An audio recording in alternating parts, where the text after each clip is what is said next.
Hello, everybody. This is Bob Kingpin Harris with another edition of Pro Sports Broadcasting. Today was the final game of the year, or of the regular season for the Diamondbacks. They do open up in Milwaukee. Actually, the Wild Card Series, the whole Wild Card Series will be played in Milwaukee starting Tuesday. Uh, in the final today, Houston won the game 8-1.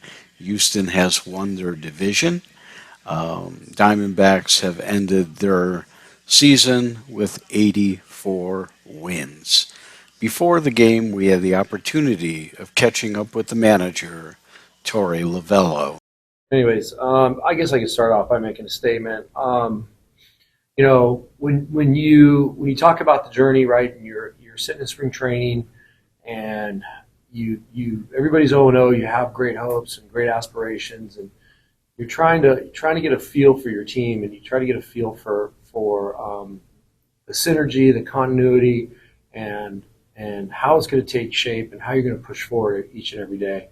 I just I had such a good feeling about this group because it was a blend of some D-back players that had been raised in the system and had major league experience, not just a half of a season, but a handful of years, combining with some of our younger talent that was going to be surfacing potentially for the first time, such as Corbin Carroll, even though I know there was a call-up last year. But we knew that there were other call-ups that were imminent. Brandon Fott, not necessarily Sal Frank, but we knew that he was in the system. I just felt like it had been percolating for a while, and it was coming together. And everybody had been asking me, "Did you know this was going to happen?" Of course I didn't, but I believed it was very possible. And to watch these guys celebrate last night and just step back for about 10 seconds and enjoy what they were enjoying was my greatest satisfaction. Hands down, plain and simple. And I'm so proud of this group. I'm reminded of a lot of things along the way, the trust that the coaches had in me, and I want to say thank you to them. And we're not done, but I just want to summarize this. That when you're out there and you're talking about your values and what's important to you, and they believe in it, and then they're your enforcers, and they go out there and talk about it, and they're an extension of you, and the players become an extension of you. It becomes very healthy. So I want to say thank you to the coaches. I want to say thank you to the players. I want to say thank you to the front office and ownership. I said this last night along this journey of conversations. Never once through the dark days did I ever feel like I was on my own island. We were always together, and never ever more challenged than 21.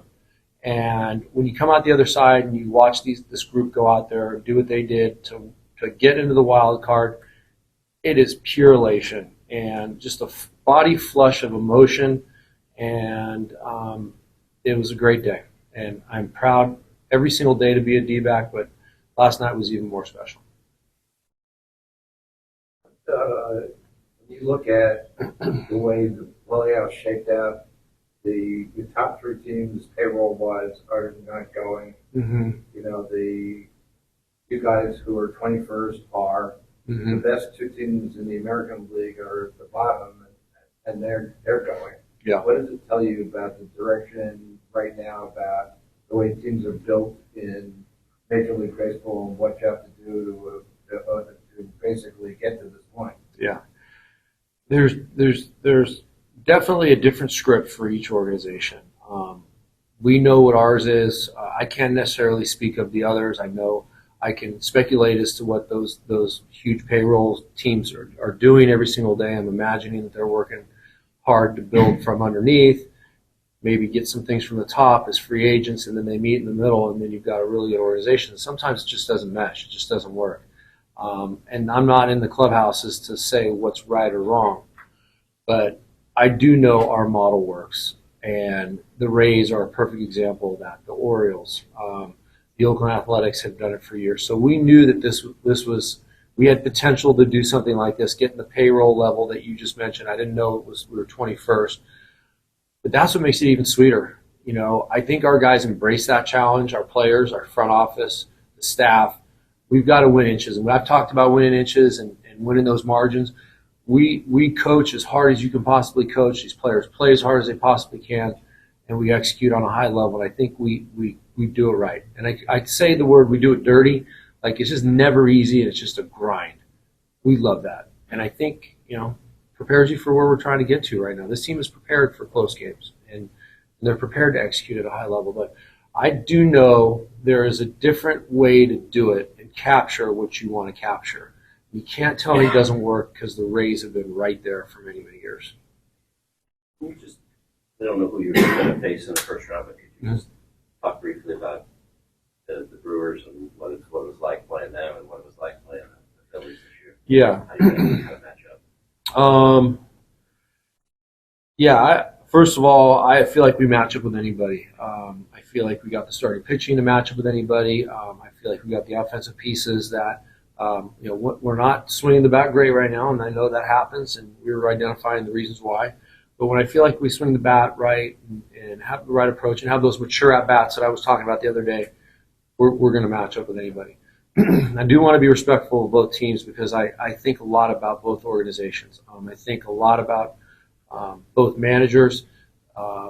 The teams are ultimately prepared, and I know we had success against the teams at different points in time, but I think the Phillies were down. They weren't necessarily who they are right now. But wherever we go, it's going to be a challenge. I've had everybody asking me, would you rather go to Milwaukee or Philly? I'm just glad we're going somewhere, and wherever we land, we're going to be an equipped and ready baseball team. I think both teams have excellent starting pitching, a couple frontline guys that you got to get through. The Phillies have unbelievable baseball players that can bang the baseball all over the diamond. So they're going to both be a great challenge to us, but we'll be ready. How do you, approach today? Obviously, you guys are in the Astros. Yeah. You have the game coming, it's all coming quickly. You'll travel tonight. So Yeah. What kind of how do you approach it, knowing you do have some objectives, I'm sure, with the bullpen and different guys and different pieces, Yeah. right? First, I'm going to drink a lot of Pedialyte and get rehydrated. That's the first thing I'm doing when I walk out of here. I might get in trouble for that. Sorry, Casey. I know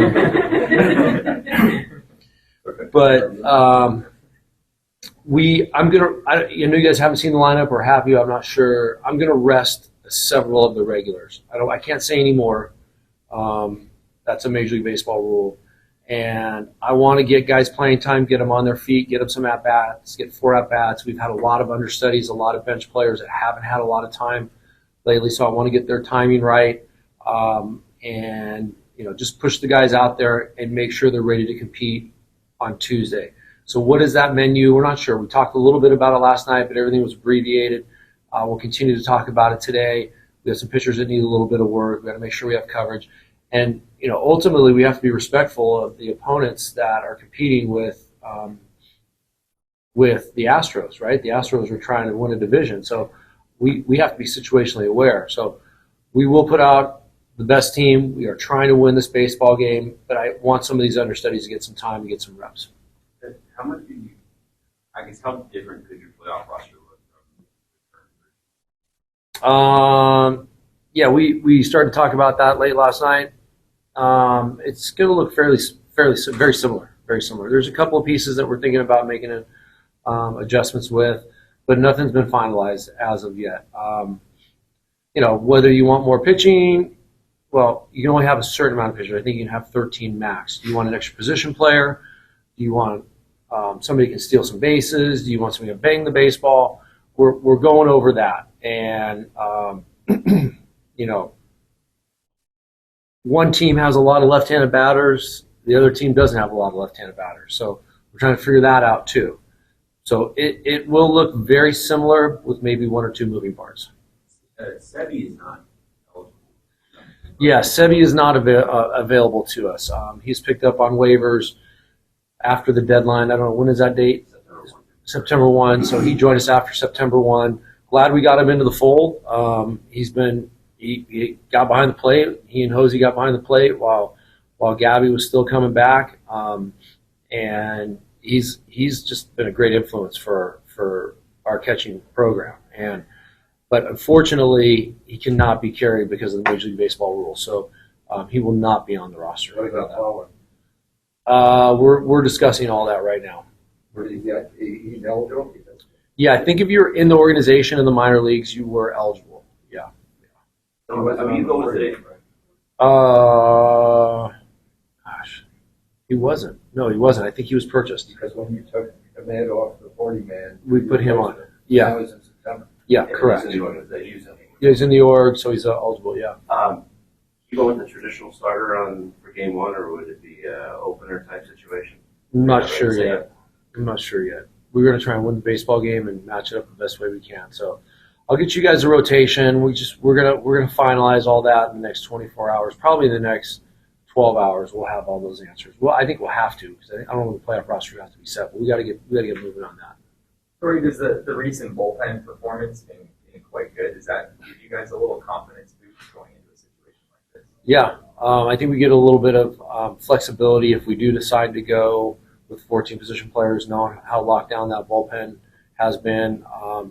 And, you know, I told each one of those pieces last night that I asked a lot of them early and full throttle them early to kind of change the narrative around here. We're here to win baseball games in April, May, and June.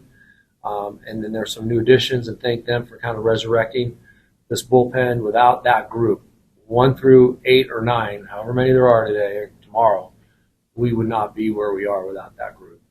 So I have a lot of confidence in them. It gives me a lot of flexibility, and it's going to also make some of our decisions tough about who is and who's not going to be on the roster.